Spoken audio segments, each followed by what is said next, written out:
예, 오늘 또 요 12연기와 이빠사나 요기에 관해서 요 책 내용을 좀 더 설명을 할까 합니다. 요 책이고 꽤 요 알찬 책이라요. 알맹이가 있는 책입니다. 그 선 공부를 하신다면은 꼭 요 책 한 권 정도는 사서 읽어보시는 것이 선 공부하는데 많은 도움을 줄 것이다. 그래서 오늘의 내용은 선을 하려면은 자선을 한다 아닙니까? 자선을 탁 했을 때, 자선이라는 것은 여기서 말하는 자선은 행주자와 어묵동정, 움직이거나 고요하게 있거나 누웠거나 앉았거나 뭐 어떤 상태에 있든지 간에 자선을 해야 된다. 그때 이 자선은 뭡니까? 자기의 마음을, 헐떡이는 마음을 안차야 된다. 이런 이야기죠. 자기 마음을 안차. 그래서 자기 마음을 탁 안찼으면 그 다음에는 어떻게 해야 되느냐, 이게 오늘의 그 질문이던데, 그러면은 그 윗바사나로 한다면은 들숨날숨을 거기다가 알아차림을 가지면 된다. 숨이 들어온다 나간다, 숨이 들어온다 나간다, 여기를 쫙 한 10분이나 한 20분 정도 쫙 하면은 비록 사마타가 저절로 같이 동시에 일어나는 거예요. 정해상수라 하지 않습니까? 정해상수. 어떤 것이 정이고 어떤 것이 해이냐, 그걸 정확하게 구별하기는 어렵죠. 정이 해고 해가 정이다, 이렇게도 표현할 수 있죠. 어쨌든 간에 들숨날숨에 자신의 그 마음을 두고 있으면 지금 여기에 있다니까. 화두참선도 똑같아요. 화두참선도 자선해서 이 먹고만 딱 하고 있으면 지 마음이 여기에 딱 묶이게 되잖아. 현재 지금 여기에 딱 묶임으로써 번뇌망상이 안 일어난다. 번뇌망상이 안 일어나고 이목고에서 딱 집중하다 보면은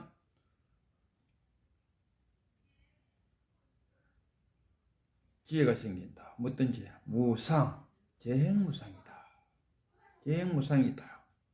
모든 것은 변한다는 것을 알 수 있다. 이런 이야기입니다. 그러면 모든 것은 변한다는 것을 안다 하고 체득한다 하고는 좀 틀려요.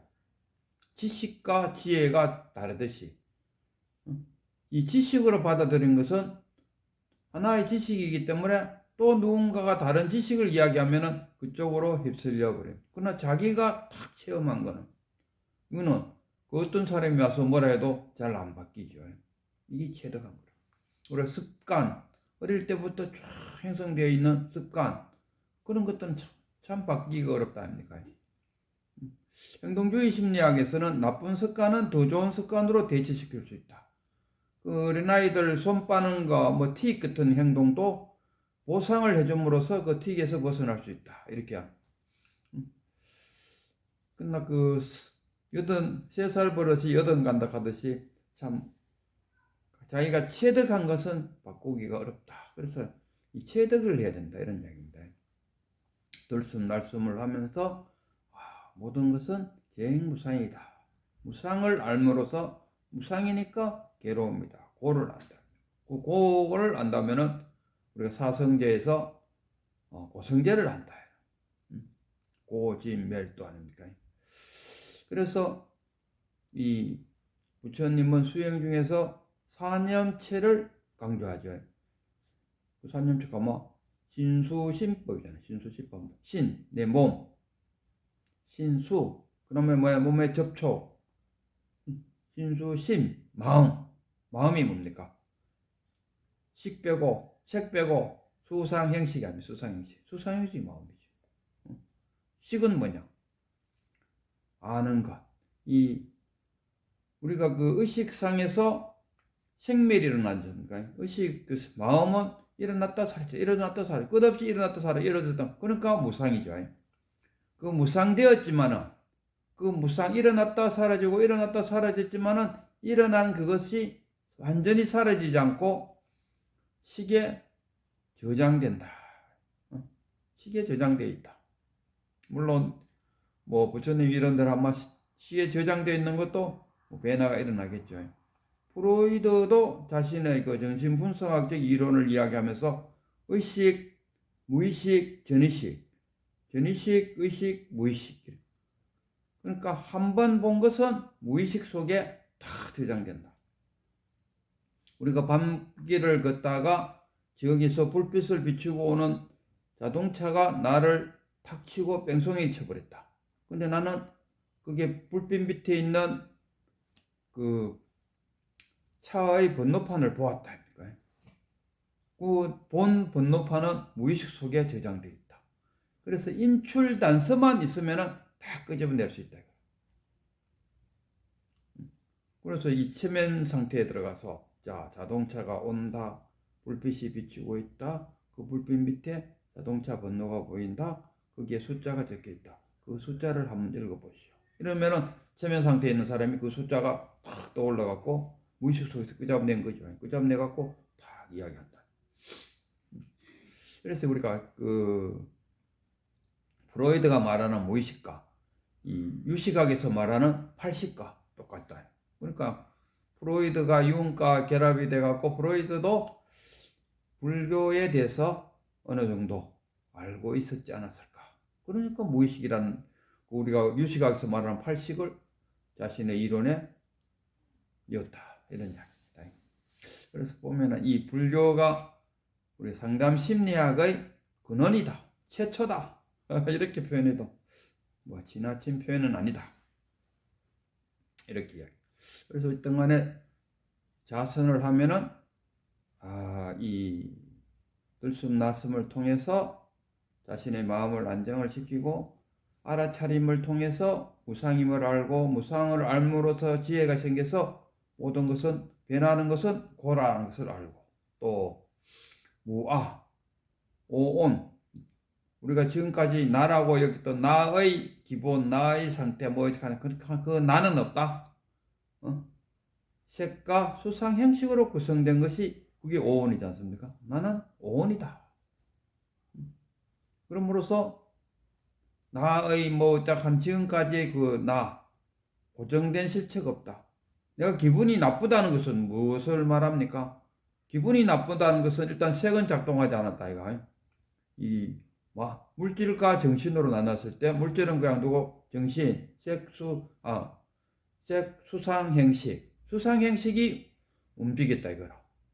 그래서 상이 더 많이 움직였겠죠. 상이 움직여갖고 내가 지금 기분이 나쁘구나. 나빠졌어요.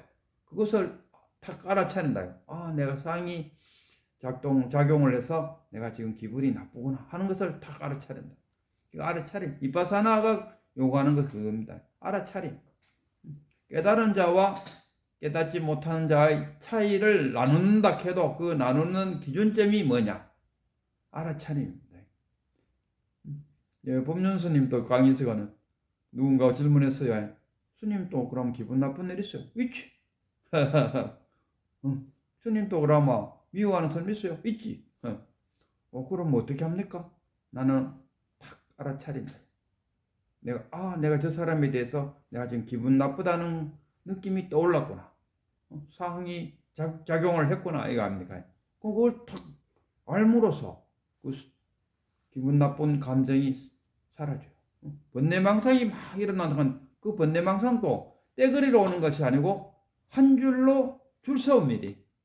자기가 잘 관찰해 보면은 온갖 번뇌망상이 다 떠올라갖고 이렇게 표현해. 온갖 번뇌망상이 다 떠오른다. 아닙니다. 자세히 관찰해 보면은 줄 서갖고요. 한 번뇌가 사라지면 뒤에 있는 번뇌가 떠오르고 또 그 번뇌를 내가 탁 알아차림함으로써 그 다음 번뇌가 또 한 줄로 쫙 서고. 그럼 칼 한 자루만 딱 들면 왜 합니까? 한 놈씩 탁탁탁탁탁탁 쳐내면 돼. 막 한꺼번에 수억 급이 막 몰려오는 그런 번뇌망상은 자기가 관찰을 알아차림을 안 하기 때문에 딱 알아차리고 딱 보면은 이 번뇌망상이 딱 하나밖에 안 떠올려. 하나 떠오르고 사라지고 떠오르고 하나 사라지고 그게 생멸한다. 생멸.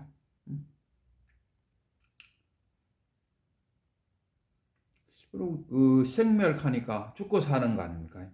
그러니까 이 죽고 사는 거에 대해서 이것도 이 책이 지금 그 남방불교의 그 위파사나 대가가 법문한 것을 이렇게 책으로 만든 겁니다.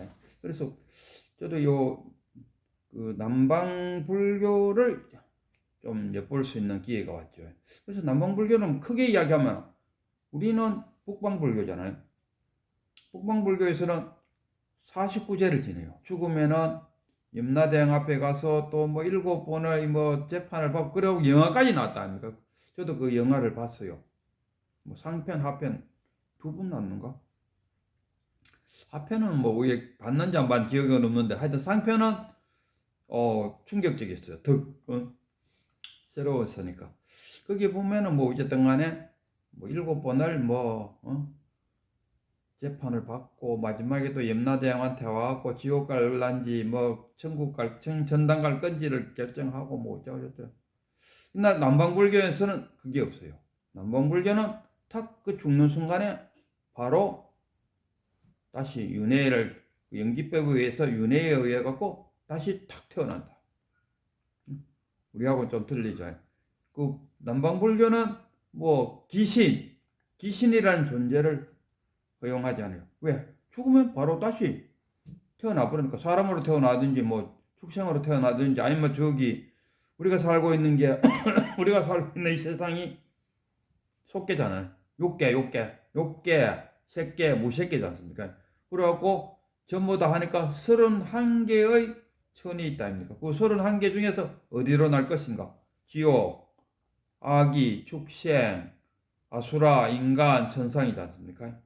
천상에도 또 그 위에, 천상 위에, 여기 욕계고, 욕계 위에 뭐 있나? 색계 위에 무색계가 있다 이거. 어디서 태어날지는 자신의 그 연기법에 따라서, 자기의 업력에 의해서, 업력에 의해 갖고 그 영원히 다음 생으로 가는 것이 아니고 업력에 의해서.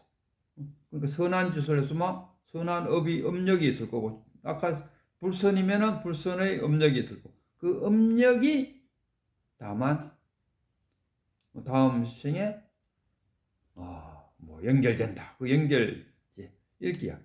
그리고 우리 식으로 이야기하면 많이 차이가 나죠. 그리고 우리는 뭐 불교를, 종교화된 불교에 들어가면은, 이 불교도 보면은 나도 이 표현을 어떻게 할까 참 고민했는데, 법륜 스님이 아주 명쾌하게 설법을 하면서 종교화된 불교라고 그래요. 종교화된 불교. 절에서 행하는 종교화된 불교. 선불교에서 말하는 선을 추구하는 정통불교. 이거는 종교화된 불교라고 말하기 어렵죠. 오직 그 조사의 어록을 가르친다든가 부처님의 말씀을 전하는 거, 이런 거는 정말 전통불교로 말하지만은, 절에 가서 제사 모시고 천도제 지내고 뭐 연불해서 복 받고 뭐 이런 거는 가짜 종교라고 말하기는 좀 그렇고 종교화된 불교다 이렇게 표현하더라. 오구 참 적절한 표현이다. 그래서 이 불교를 말할 때 남방불교와 북방불교, 그렇게 해서 뭐 대승과 소승 이렇게도 말할 수 있겠죠. 그러니까 소승불교는 열반이 목적이다. 근데 열반이 목적일까? 부처님이 깨달았다 아닙니까? 그럼 뭘 깨달았을까를 한번 생각해 볼 때, 그러면 부처님이 보리수 밑에 쭉 앉아갖고 그 이파산을 했다 아닙니까? 이파산을 통해서 무아를 알고 고를 알고 또 내가 없구나, 무아를 알았다. 그래서 집중을 하고 해서 열반에 들어갔다. 선정에 들어 1선정, 2선정, 3선정, 4선정이 열반인데 열반을 체험하셨다. 그럼 깨달음이 곧 열반인가? 그건 아니다. 나중에 대승불교에서 말하는 깨달음과 이 소승들이 말하는 깨달음의 차이는 있다. 특히나 그 유마경 같은 데는 보면은 왜 합니까? 소승을 갖다가 부처가 되는 씨앗을 잘라버린 이게 소승이다 이렇게 표현해요. 열반에 머무르는 거. 그 유여열반이죠. 몸을 갖고 있는 유여열반, 죽어서 열반이라고 무여열반. 유여열반은 그 열반에 설사 들어간다 해도 그 열반을 유지하는데 얼마나 걸리겠습니까? 전번에도 우리 유튜브에 보니까 이렇게 깨알교실, 우리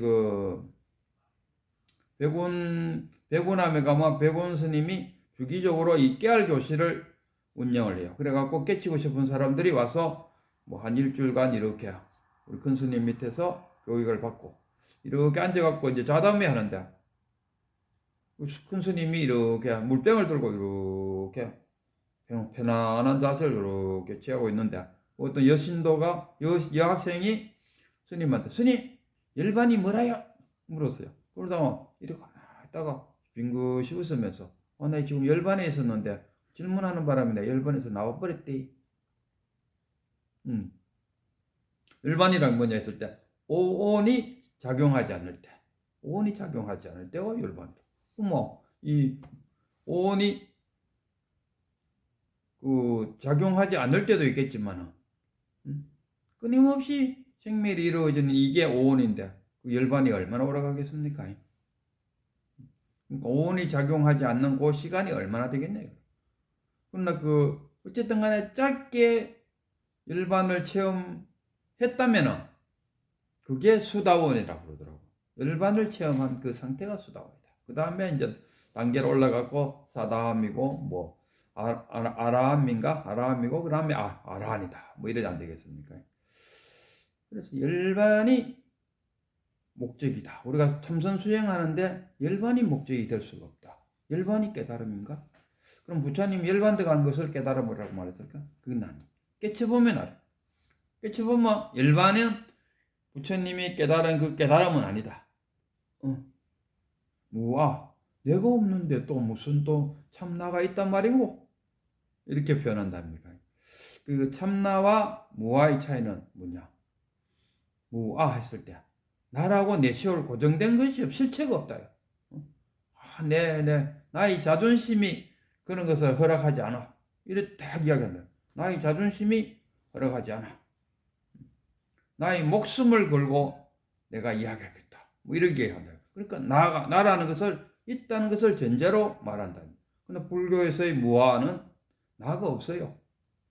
단지 오만 있을 뿐이다.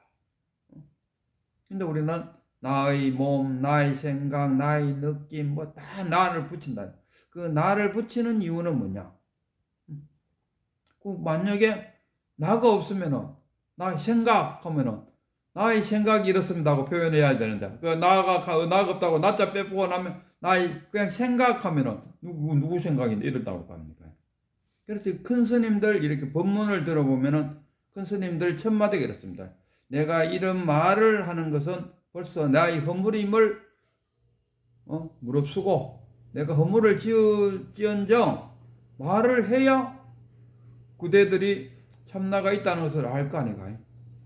그래서 비록 나의 허물인 줄 알면서도 참나가 무엇인지를 말합니다. 이렇게 표현해요. 그와 마찬가지로 나의 생각이라고 했을 때 나가 없다는 그것을 전제로 하고 표현상 하나의 방편상 그렇게 말할 수밖에 없다 아닙니까? 말이 될 수 없으면 말로서 말로 깨달아주기 위해서는 그럴 수밖에 없다. 그래서 나라는 말을 붙이지 나의 생각, 느낌 뭐 이렇게 말한다. 그러니까 나는 이렇게 말하더라도 알아듣는 사람이 탁 알아들어야 된다. 이런 이야기 하겠습니까? 내가 비록 허물을 지으면서 본문을 말하지만은 그 허물은 내가 짓더라도 나의 그 허물에 의해서 그대들이 깨닫는다면 나는 기꺼이 나의 허물을 감수하겠다. 이런 이야기. 그리고 사후의 세계. 그러니까 뭐 어떻게 태어나든지 간에 부모에게 나기 전에 어떤 것이 참나이든 어떤 것이 참나이든 간에 제가 생각할 때 이 사후의 세계는 각자가 만난다. 각자의 세계다. 누가 뭐 기독교식으로 익하면 기독세계에 흔들리고 불교식으로 말하면 태어날 때 그렇다는 흔들리지 말고 사후의 세계는 각자의 세계다. 그렇게 생각하시면 마음이 편하지 않을까 이렇게 생각합니다.